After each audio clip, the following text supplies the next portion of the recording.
Hello friends, welcome to engineering express. आज हम continue कर रहे हैं object oriented programming with Java की सीरीज का लेक्चर नंबर 10। पिछले लेक्चर्स में हमने अपनी यूनिट 1 के 3 पार्ट्स यानी introduction, programming structure in Java and object oriented programming के सभी टॉपिक्स को कवर कर लिया है। ऑब्जेक्ट ओरिएंटेड प्रोग्रामिंग के लास्ट दो टॉपिक्स एब्स्ट्रैक्शन एंड इंटरफेस, ये दो टॉपिक रह रहे थे। इसको भी आज के लेक्चर में मैं कवर कर दूंगा और आज के लेक्चर में हम साथ ही कवर करेंगे पैकेजेस यानी यूनिट 1 का 4th पार्ट। और आज इस लेक्चर के साथ आपकी फर्स्ट यूनिट एंड हो जाएगी। सो स्टार्ट करते हैं आज का अपना lecture with the topic abstraction.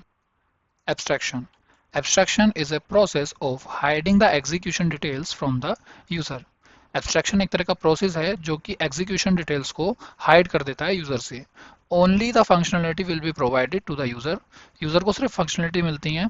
In other words, the user will have the information on what the object does instead of how it does it। मतलब यूजर को सिर्फ ऑब्जेक्ट के बारे में ये जानकारी होगी कि वो क्या काम कर रहा है, लेकिन वो कैसे काम कर रहा है इसके बारे में यूजर को पता नहीं होगा। In Java programming, abstraction is achieved using abstract class and interface. मतलब हम इंटरफेस और एब्स्ट्रैक्ट क्लास की हेल्प से इसे यूज कर सकते हैं। Now let's consider a real life time example. A man driving a car.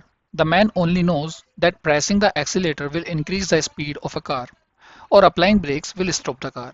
But he does not know how on pressing the accelerator the speed is actually increasing. He does not know about the inner mechanism of the car or the implementation of the accelerator, brake, etc. in the car. This is what abstraction is। मतलब तो आप समझ गए होंगे। फिर भी मैं बता देता हूँ। जैसे कि आदमी कार चलाता है और वो रेस पे पैर रखता है तो स्पीड बढ़ जाती है, और जैसे ही वो ब्रेक पे पैर रखता है तो कार रुक जाती है। इंसान को सिर्फ ये दिखता है कि हो क्या रहा है, कार रुक रही है और कार तेज हो रही है, लेकिन ये नहीं पता होता कि वो अंदर काम कैसे कर रहा है, किस तरह रेस बढ़ाने से रेस बढ़ रही है, अंदर का मैकेनिज्म नहीं जानते हैं। वैसे ही एब्स्ट्रैक्शन होता है। Abstract class, a class which contain abstract keyword in its declaration is known as abstract class। Rule for using abstract class: we cannot create object for abstract class. It may or may not contain abstract method. It can have abstract and non-abstract methods. To use an abstract class, you have to inherit it from subclasses. If a class contain partial execution, then we should declare a class as abstract। ये rule है। इसके बाद when to use abstract class: when multiple classes share common behavior but also have their own different implementation, an abstract class can be used to define the shared behavior and leave the specific details to the subclasses। For example, Google Forms basic structure is same but details of every student are different। Comment है 3, देखो इसमें example में। Java program to implement Java abstraction and abstract class declared। Abstract class animal, private string name, private animal string name, and this is dot name is equal to name। ये एक तरीके से मान लो example है, ये इतना important नहीं है, बट आप लिखना चाहो तो इसे एक बार पढ़ के लिख सकते हो। इसके बाद आता है हमारा abstract method।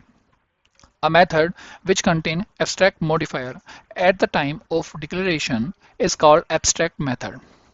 Rule for using abstract method: it can only be used in abstract classes. It does not contain any body and always ends with the semicolon। Abstract method must be overridden in subclasses, otherwise it will be also become an abstract class। Whenever the action is common but implementation are different, then we should use abstract methods। इसका भी example है, important नहीं है लेकिन फिर भी आप देख के एक बार लिख लेना। इसके बाद आता है हमारा next topic, interface. Interface is just like a class which contains only abstract method। To achieve interface, Java provides a keyword called implements। मतलब implements का यूज करके आप interface का यूज कर सकते हैं। अब rule for using interface method: interface methods are by default public and abstract। Interface variable are by default public plus static plus final। Interface method must be overridden inside the implementing classes। Interface is nothing but a deal between client and developer। How to declare an interface: interface is declared using interface keyword। Syntax देख लो, सबसे पहले interface होता है, उसके बाद interface का name होता है। और उसके बाद डिक्लेयर कांस्टेंट फील्ड्स, फील्ड्स के अंदर वही वाली चीज़ें इंट फ्लोट स्ट्रिंग ये सब चीज़ें वो आती हैं। Declare method that abstract, and उसके बाद बाय डिफॉल्ट मतलब जो आपका प्रोग्राम होता है वो। इसका भी छोटा सा एग्जांपल है, इजी है, आप एक बार पढ़ के इसे भी इसी तरीके से लिख सकते हैं। चलो इसको देख लेते हैं, कोई बात नहीं। एग्जांपल आपका, this is an interface called greetable. ठीक है, इंटरफेस एंड ग्रीटेबल नाम है। अभी मैंने आपको जस्ट बताया कि सबसे पहले इंटरफेस होगा और यहाँ पे इंटरफेस का नेम होगा। सेम आपको यहाँ दिख रहा है कि इंटरफेस लिखा हुआ है, उसके बाद उसका नेम लिखा हुआ है, void ग्रीट, और इसके अंदर an abstract method without a body, यानी एब्स्ट्रैक्ट मेथड हमने यहाँ दे दिया है, लेकिन इसमें हमने फील्ड नहीं दिया है। कोई भी फील्ड में हमारे इंट फ्लोट आते हैं, वो हमने यहाँ पे कुछ नहीं दिया है, तो वो स्किप हो गया इस टाइप। उसके बाद आता है हमारा क्लास इंग्लिश ग्रीटिंग इम्प्लीमेंट्स ग्रीटेबल। देखो, अब हमने क्लास ली है इंग्लिश ग्रीटिंग टेबल, जो कि हमारी इम्प्लीमेंट हो रही है कहाँ से, इंटरफेस से, यानी ग्रीटेबल से। ठीक है, उसके बाद हमने प्रोग्राम लिखा कुछ भी। उसके बाद हमने एक और क्लास ली, कौन सी क्लास ली है, क्लास फ्रांच ग्रीटेबल इम्प्लीमेंट्स ग्रीटेबल। अब एक और क्लास लिया हमने, इसका क्या नाम लिखा हमने, फ्रेंच ग्रीटिंग, और वो भी कहाँ से इंप्लीमेंट हो रही है, कहाँ से इसके मेथड कहाँ से इंप्लीमेंट हो रहे हैं, वो हो रहे हैं हमारे ग्रीटेबल से, इसके भी वहीं से हो रहे हैं। और इसके अंदर का भी हमने एक छोटा सा प्रोग्राम लिखा, system dot out dot print L N bonjour. पिछले वाले में क्या लिखा था हमने, हेलो लिख दिया था। और हमने एक और क्लास ले ली, पब्लिक क्लास मेन। अब public static void main string ARGS, and इसके बाद ग्रीटेबल इंग्लिश जब आप लिखते हैं उसमें इक्वल में लिखा है आपने इंग्लिश ग्रीटिंग, एंड दूसरे वाले में greetable French is equal to new French greetable. हमारा आउटपुट क्या होगा, इंग्लिश डॉट ग्रीट का आउटपुट होगा हमारा hello, and French dot greet का आउटपुट होगा हमारा बेंजोर। ठीक है, इसी तरीके से हमारा इंटरफेस काम करता है। ओके, यहाँ आपका खत्म हो जाता है थर्ड पार्ट, जो दो टॉपिक बच रहे थे। इसके बाद स्टार्ट होता है आपका फोर्थ पार्ट, जिसका नाम है पैकेजेस। अब पैकेजेस में सबसे पहला टॉपिक है आपका defining A package in Java. In Java a package is like a folder on your computer. It's a way to organize your files, or in this case your Java classes, so that you can find them easily and they don't get mixed up others। मतलब जावा में package बिल्कुल इस तरीके से जैसे आपके computers में folders होते हैं, आप अपने फोल्डर्स में जो भी चीज़ें रखते हैं आप उनको वेल ऑर्गेनाइज लगा के रखते हैं, उसी तरीके से जावा में जो हम क्लासेस को एक जगह रखते हैं वो जगह होती है हमारी पैकेजेस। ठीक है, उसके बाद आता है हमारा what is package. Think of a package as a special folder where you keep related Java classes together, जैसा मैंने अभी बताया। This helps avoid mixups where two files have the same name because they are in different folders, यानी packages में। उसके बाद आता है हमारा type of package. There are two main type, कौन कौन से, built in package and user defined package. Built in package मतलब वो पैकेजेस जो जावा खुद प्रोवाइड कराता है उनको हम बिल्ट इन पैकेज बोलते हैं। कौन कौन से होते हैं, जैसे कि हमारा एग्जांपल में मान लो जावा डॉट यूटिल है, वो किसके लिए यूज होता है, फॉर यूटिलिटी टास्क के लिए। दूसरा हमारा जावा डॉट IO है, वो काय के लिए यूज होता है हमारा, for input and output task. ये तो हो गए हमारे बिल्ट इन, एटसेट्रा और भी होते हैं। यूजर डिफाइंड पैकेजेस कौन से होते हैं, these are the custom folder you create to organise own class. मतलब ये वो फोल्डर होते हैं जिन्हें आप क्रिएट करते हैं अपनी क्लासेस को ऑर्गेनाइज करने के लिए। एग्जाम्पल है इसका, let's say you made a simple program that say hello package word and you want to keep it in a package named my pack. अब इसको हम जावा में कैसे लिखते हैं, package my package semicolon, और यहाँ देखो एक कमेंट लिखी हुई है, this line tells Java that the class belongs to the my pack package. ठीक है, प्रोग्राम में क्या लिखेंगे हम, public class hello package, public static void main string ARGS and system dot out dot print LN hello package word. अब to use this class you will tell to Java where to find it by using its package name, like mypack.hello package. So package in Java help keep things neat and organized, making it easier for you to manage your code and for others to understand and use it. Okay, इसके advantage क्या है, reusability होती है, security होती है, fast searching होती है, naming conflicting होता है, और हाइडिंग भी इसमें होती है। ठीक है, डिसएडवांटेज एक है इसका, we can not pass parameter to package. इसके बाद हमारा नेक्स्ट टॉपिक आता है जिसका नाम है making jar file for library package. Creating a jar file for a library package in Java is like a packing your clothes into a suitcase before a trip. देखो, जब कभी भी आप बाहर जाते हो आप अपना सूटकेस पैक करते हो, उसी तरीके से जार फाइल होती हैं। जार फाइल में आप अपनी क्लासेस को पैक करते हो एक तरीके से, ऐसे समझ के चलो। You want to organise everything neatly so you can find it easily when you need it. Here how you can pack your Java classes into a jar file. ठीक है, अब हमारे सबसे पहले हम कैसे करते हैं उसको, राइट योर क्लास, मतलब सबसे पहले आप अपनी क्लास लिखोगे. First you write your Java classes and save them in a folder structure that match their package name. For example, if you have a class my class in the package com.myapp, you would save it in the folder path like com/myapp/myclass.java. Second, compile your class करेंगे. Next, you use the java command to turn your .java file into .class file. ये तो आपको आता है change करना. This is like folding your clothes neatly before they go into the suitcase. Okay. इसके बाद package your suitcase मतलब create your Java file. Now you use the jar command to pack all your .class files into a jar file. You need to start at the root of your folder structure and tell the jar tool to include everything from there. It's like telling someone to pack everything in your room. Here's an example command you might be use. देखो use कर सकते हो आप इस command से. आपने लिखा jar cvf myapp.jar, इसके बाद -c path/to class. Okay. This command say create a jar file named myapp.jar, go to the folder path/to/classes where my.class files are and pack everything inside it into the jar. मतलब एक तरीके से आपने command दिया, आपने order दिया, उसको ये पूरा करेगा. Now your jar file is ready. You have a myapp.jar file that contain all your classes organized just like the folder on your computer. You can use this jar file in other projects or share it with others, and they will have everything they need. Remember, the -c option is important because it keeps your package structure intact inside the jar, just like keeping your clothes organized in the different compartments of your suitcase. Okay. Next topic आता है हमारा import and static import naming conversation for packages. Important topic है, समझ लेना ध्यान से, काफी आसान है, आपको एक बार में समझ में आ जाएगा. In Java, import and static import are like shortcuts that help you use classes and static members without having to write their full name every time. ये shortcuts आपको प्रदान कर देते हैं एक तरीके से. ठीक है, आपको जो अपनी क्लासेस होती हैं और जो आपके मेथड्स होते हैं या स्टैटिक मेंबर्स होते हैं, अगर आपको उनको यूज करना होता है तो आप उनका पूरा नाम ना लिखकर उन्हें शॉर्टकट से यूज कर सकते हो. सबसे पहला इसमें import statement for packages. When we write Java program, we often use classes and methods from other packages, मतलब लाइब्रेरी से. जब भी आप अपना कोई प्रोग्राम लिखते हो तो आप ज़्यादातर कई बार क्लासेस का और मेथड्स का यूज़ करते हो अदर क्लासेस से भी.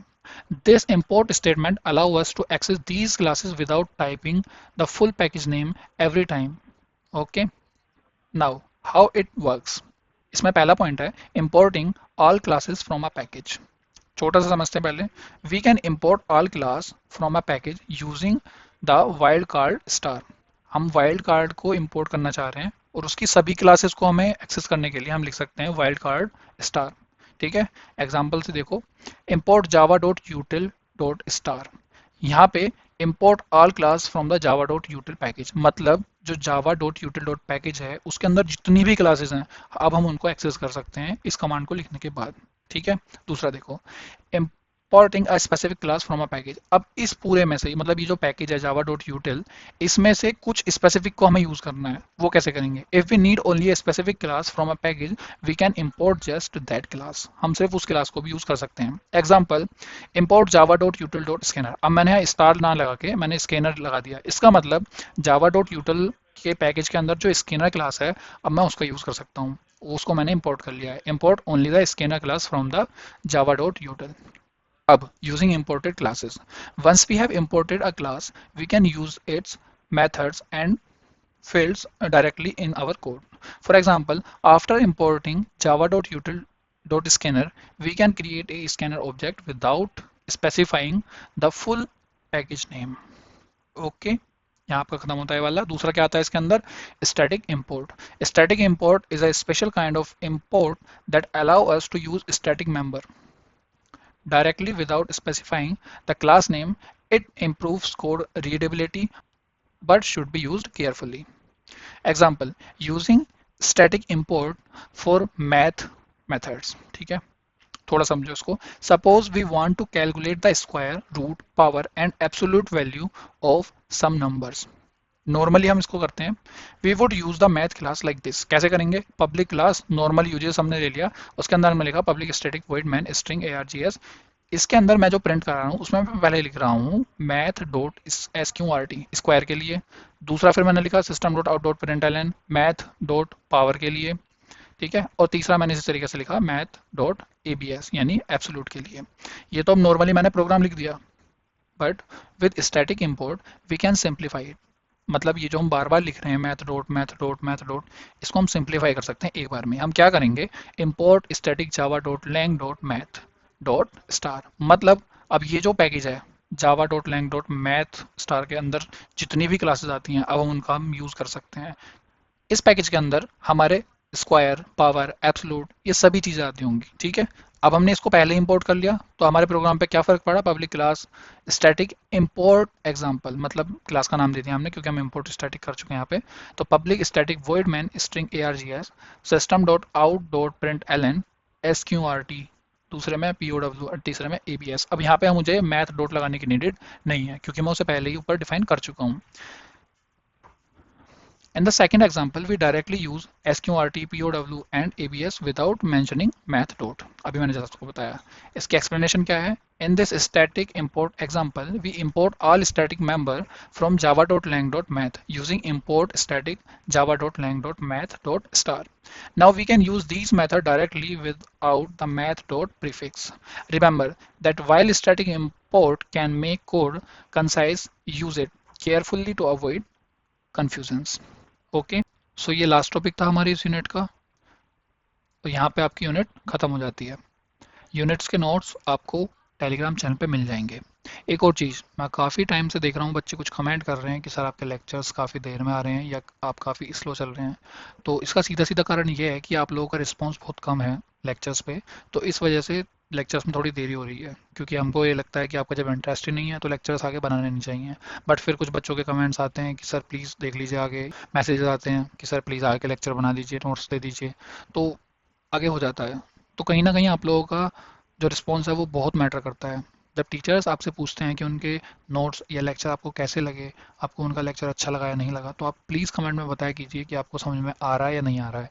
इनफैक्ट अपना रिस्पॉन्स ज़रूर दिया करें, उससे एक टीचर को काफ़ी मोटिवेशन मिलता है, वो आगे पढ़ाने के लिए और सोचता है कि बच्चों का रिस्पॉन्स काफ़ी अच्छा है, वो उनके नोट्स देख रहे हैं. सो ये सब चीज़ें मायने रखती हैं. आप लोगों का कोई पैसा वैसा नहीं लग रहा है इस चीज़ में, कमेंट करने में या लाइक करने में वीडियो को, तो कर दिया करो. सामने वाले टीचर को भी मोटिवेशन मिलता है और आपको इतने इजी नोट्स प्रोवाइड करा रहे हैं, इजी एक्सप्लेनेशन है. एंड कितना हार्ड होता होगा आप खुद भी समझ सकते हैं कि एक बुक लैंग्वेज से निकालना चीज़ को और एक बिल्कुल रियल लाइफ टाइम एग्जाम्पल के साथ मिलाकर उसे बिल्कुल ईजी लैंग्वेज में कन्वर्ट करना और उसको इस तरीके से राइट करके देना कि बिल्कुल लग रहा है कि कितना नीट एंड क्लीन नोट्स हैं तुम्हारे. सो ये चीज़ काफ़ी मेहनत का काम होता है. मैं आशा करूँगा कि आप इस चीज़ को समझ रहे हैं. और जब कोई टीचर आपसे पूछता है कि लेक्चर कैसा लगा या कैसा नहीं लगा, तो उसे आप कमेंट में ज़रूर बताएंगे कि आपको पसंद आया लेक्चर या नहीं आया. So thank you for watching this lecture. आप नोट्स वगैरह ये सब डाउनलोड कर सकते हैं हमारे टेलीग्राम ग्रुप से या व्हाट्सअप ग्रुप पे ज्वाइन हो जाइए. वहाँ पे आपको इन्फॉर्मेशन मिलती रहेगी कौन सा लेक्चर कब आ रहा है. एंड यूट्यूब पे तो आप लेक्चर देख ही रहे हैं, बट अगर आप नोट्स दिखाते हैं किसी को तो उनसे भी बता सकते हैं कि यहाँ से आप यूट्यूब पे भी लेक्चर देख सकते हैं. So I hope you like this video. अगर आपको लेक्चर पसंद आया हो तो प्लीज़ लाइक करिए, शेयर कीजिए एंड कमेंट कीजिए. मुझे बताइए कि आपको लेक्चर कैसा लगा. कोई टॉपिक रह रहा है तो उसके बारे में मुझसे आप पूछ सकते हैं. हाँ, कुछ टॉपिक्स ऐसे हैं जिनको प्रैक्टिकली समझना जरूरी है, तो अगर आपको प्रैक्टिकल वाला पोर्शन अलग चाहिए तो मैं उसके लिए एक सेपरेट वीडियो बना दूंगा जिसमें मैं आपको सारे टॉपिक्स बता दूंगा जो प्रैक्टिकली हमको पता होने चाहिए. अगर आपको वो लेक्चर चाहिए तो आप कमेंट में बोल सकते हैं, कमेंट कीजिए. अगर मुझे लगेगा कि कमेंट है बच्चों को चाहिए वो लेक्चर तो मैं ज़रूर उस लेक्चर को बनाऊंगा. चलिए मिलते हैं आपसे नेक्स्ट लेक्चर में. नेक्स्ट लेक्चर में हम कवर करेंगे अपनी सेकेंड यूनिट को. Thank you.